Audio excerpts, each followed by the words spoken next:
ఏషమోడు ధర్నాకు దిగిండురో దండి మోసగాడిప్పుడు బయట కాలు పెట్టిండో బైరూకుల ఏషమోడు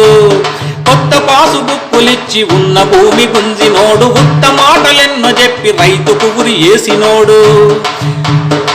సన్నాలు వెయ్యమంటూ నున్న గుండు గీసినోడు అన్నదాత రైతు పైన దెబ్బలెన్నో ఏసినోడు బక్క రైతు గొంతు విసిగి బక్క పల్సటోన్నంటాడు ధర్నాకు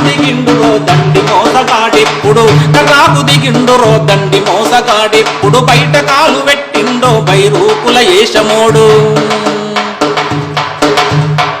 యూరియా ఉచితమంటూ రైతుల కురి ఏసినోడు మక్కల ధర అడగగానే బొక్కలేస్తనన్నోడు చెప్పిన పంట ఎయ్యకుంటే తప్పు నాది కాదంటాడు తడిసిన ధాన్యము గింజల మొలిసిన మొలకల నడుమ రైతు ప్రాణం వదిలి పెడితే